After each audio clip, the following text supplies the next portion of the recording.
Hello everybody, it's Michael from Replica Airguns with another tabletop video review for you today. And today we're looking at the Beeman P17 2004 single stroke .177 caliber pellet pistol. And again, this is the tabletop review. I have not done my field test shooting video just yet. It will be coming out shortly. That's next on the list. This gun is available in both our Canada and our US Replica Airgun stores over at replicaairguns.ca for Canada and replicaairguns.us for the US. I'll put links in the description so you can find this pistol if you're interested in buying it in Canada or the US. So quickly, let's just get this packaging out of the way. It's nothing special. It does come in this clamshell packaging, right? You'll see here, not too much going on. 410 FPS, right? Deluxe air pistol. Got the Beeman Sportsman Series air pistols. There's really not much going on the front or the back, really. So we'll just toss this away. Inside the packaging is your manual, and gonna be, basic stuff, right? Parts. What are the parts? Right, no CO2 required, yay. How to caulk it, how to close it, how to load it. So you have to load the pellet in before you close it, otherwise you'll have to open it again. How to release the trigger safety. So the safety automatically goes on, which is kind of cool. It can be cool or uncool depending on how you like it. I think it's kind of a good idea for it to go on, and you'll get used to basically taking it off. It's just either use your thumb if you're right-handed or your trigger finger if you're left-handed. Super easy. And then you have some safety information, all that kind of stuff on the back. It's probably just a different language. Yeah, just a different language on the back. All right, let's go over some of the specifications right now. It is a single stroke pneumatic pellet pistol, which means there's no spring in it. It uses compressed air, and by just pumping it the one single time, you get up to maximum FPS or velocity. It does shoot .177 caliber pellets. It is a single shot gun, so you have to pump it, load a pellet in, and shoot it, so you're not going to be doing any action shooting with this pistol. The maximum FPS is around 410, so we'll find out what that is when we do the field test shooting video. I just tried it out in the C-can real quick. I like to do that if I can with some of these guns. Took a few shots. It does seem to be winging those pellets pretty quickly downrange.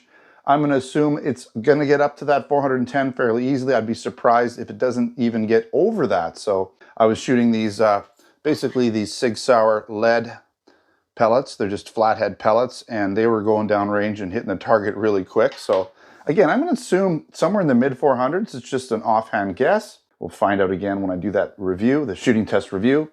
All right, the total weight of this gun is 1.7 pounds. It is 9.5 inches in length and has a 4.5 inch rifled steel barrel. I think the barrel's longer than that. Let's just take a look, because that's what the specs say.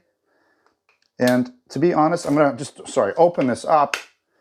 Yeah, it's got to be longer than 4.5 inches, just because here's the back of the barrel, and the front of the barrel would be somewhere probably, looking at it, looking in there, the barrel ends right about here where the actual sight is.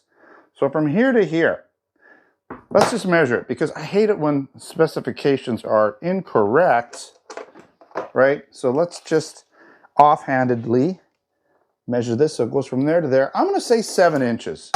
So the specifications that are listed on some of the websites, that's usually what I do, is I take a look around and look at the specifications. They are wrong. So now I'm going to pump it for you. You'll see how tight this is. Hard to do from this angle. But that single stroke pump is fairly tight. This is how you open it up here. I'll get more into that. I'm just going to release the air out of it right now. So that's safe. That's off safe. Pointing it down to the ground. That is not going to hurt this gun because it's not a spring piston. You can dry fire it. It's just releasing the pressure out of the air reservoir. So that's not an issue. All right. So not 4.5 inches, but it is a rifled steel barrel, and I'm going to say closer to 6.5 to 7 inches, probably closer to 7 inches. Okay, so nice long barrel inside of there. It does have front fiber optic sights, so a little bit different colors on the front. You've got the orange on the front. You've got this loop of a green fiber optic sight on the back. Okay, really nice, easy to see, and it is adjustable for windage and elevation. You have an adjustment there for elevation, and then you have an adjustment there for windage. So really nice that you've got all that going on in the sighting department. And it even has a dovetail rail on the top. We'll just keep picking this gun up, right? So you got a dovetail rail. You can put some sort of, you could put a red dot. You could put a scope on here if you want to get a little farther with it.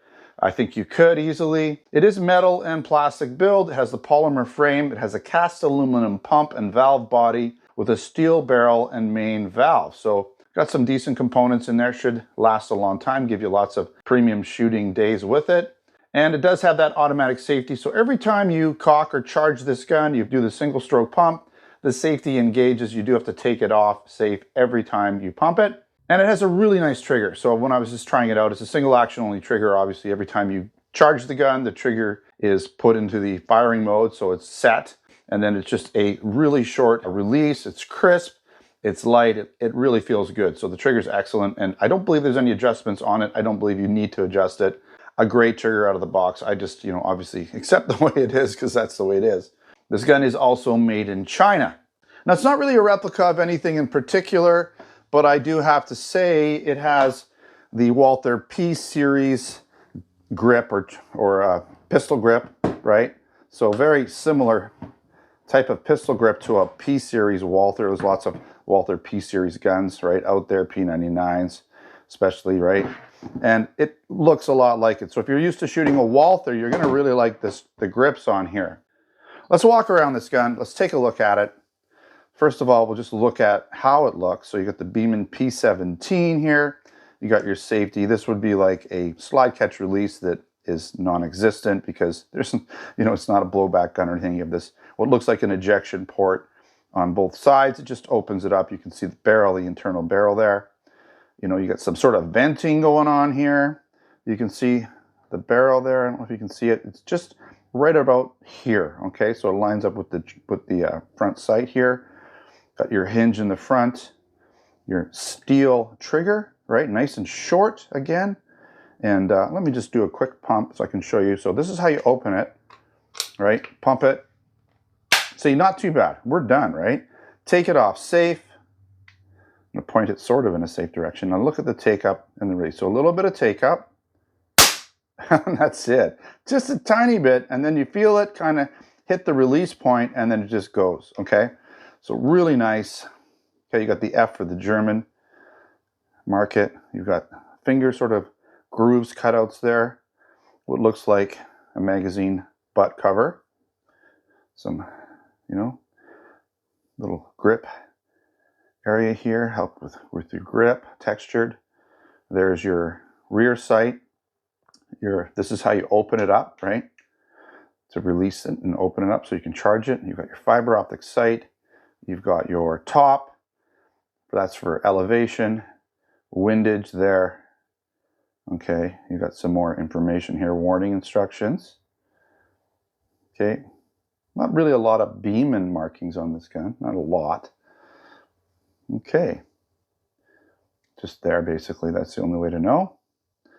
I think I really showed you everything, but I do want to show you where again, here's where you load it up. Now, the only complaint I have is you have to, when you cocked it and you fully cocked it open, you have to get your finger inside here and put the pellet in there. So I was using flathead pellets, and they do make it a little bit difficult because they're flat. If you had a round head pellet, it might sort of flow in there a little bit easier. So loading it can be a little challenging, especially if you have like sausage fingers. But you're going to get better at it over time. You're going to figure out exactly where the pellet needs to be to line it up. Especially if you have a round pellet, it's going to slip in there a little bit easier than a flathead.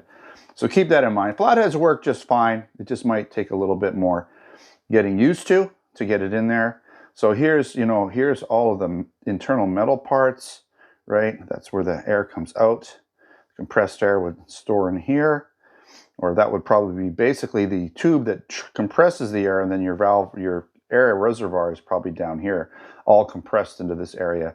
This would be like where all the air is. It gets compressed into this tiny little area, and the valve releases it. That's what I'm thinking. That's kind of what makes sense to me here. Okay. All right, let's go over some pros and cons. There's quite a few pros. It's reasonably priced for an accurate target pistol, well under $100 Canadian. I like that the safety automatically resets to the safe position when you pump or charge the pistol. Again, that can be a pro or con, for somebody who's wanting to shoot a little quicker, but this is not an action shooter. So you'll get used to pumping it and then taking it off safe. You'll probably stop. You won't even have to think about it after a while. So not an issue. But at first you may go to shoot it and then realize it's unsafe. So just got to get your mind around that. And there's no need for CO2, so it's very inexpensive to shoot. Has virtually no recoil or vibration like you'd find in spring piston air guns. So with the spring piston, you're basically compressing that piston. When you release it, the piston or the spring, it vibrates around. It makes a lot of, it's moving around. It gives a sort of recoil, but it's not your typical powder gun recoil where it's pushing you back. The spring kind of goes forward, then back, so it's a different kind of recoil. And it does add a lot of vibration to the gun. This has virtually no recoil or vibration. I do like the fiber optic front sight and back sight that are also fully adjustable. So this gun's got everything going on you need for sighting it, including the dovetail rail if you want to put on some sort of a optical sight or red dot. I think this gun has pretty good quality materials. So you should expect, a long life and a good amount of use out of this gun, especially considering it's a single shot. It's not an action shooter. So each shot requires a bit of time when you're shooting it. You're not going to be shooting thousands and thousands of rounds through this gun unless you've got a lot of time on your hands. And I like that it only requires one pump for the full 410 FPS power. Again, we're going to find out exactly what that FPS is when we do the field test shooting video, but I expect it to be at least up and over 400. And this gun is really good for left or right-handed shooters. The only thing that's on one side versus the other, so everything's pretty much ambidextrous, would be that safety. But that doesn't really matter because if you're shooting right-handed, you would just flip it back with your thumb. If you're shooting left-handed, you would flip it back with your trigger finger. I kind of tried it myself and it works just as easily both ways. And last but not least for the pros, the trigger is excellent. Accuracy will not be determined by the trigger on this gun. It's going to be determined on basically if the gun is accurate, if the barrel and the pellet combination are working well, and also depending on how good of a shooter you are, obviously. But not the gun, definitely not the trigger. All right, just a few cons. You do have to pump it up for each shot, so you're not going to get any action shooting in this gun. It's not going to be an action shooter at all. And it's not really a replica of any gun in particular, other than maybe it kind of has that Walther P series pistol grip. But when you're looking at target shooters like this, pump guns, spring piston guns, they generally aren't replicas other than a few Umarex pistols like the Ruger series spring piston ones. And again, it's a bit hard to load those pellets, especially flathead pellets, trying to get them lined up with that barrel and getting your finger in there, sort of reset, isn't exactly easy. You can't just sort of pop it in straight. You have to kind of angle your finger in there, hold it on the barrel, and then slide it in. So, a rounded pellet may work better for you. Well, that wraps up this review of the Beeman P17 2004 single stroke .177 caliber pellet pistol. If you're interested again in buying it, check out the links in the description for Canada and the US. We also have other products in both of those stores: air guns, BB guns, airsoft guns, pellet guns, blanks, and other accessories. So if you're interested in other products like those, check out the Canada and US store located at replicaairguns.ca for Canada and replicaairguns.us for the US. All right, thanks for watching. Don't forget to subscribe and look forward to the field test shooting video for this pistol coming up shortly.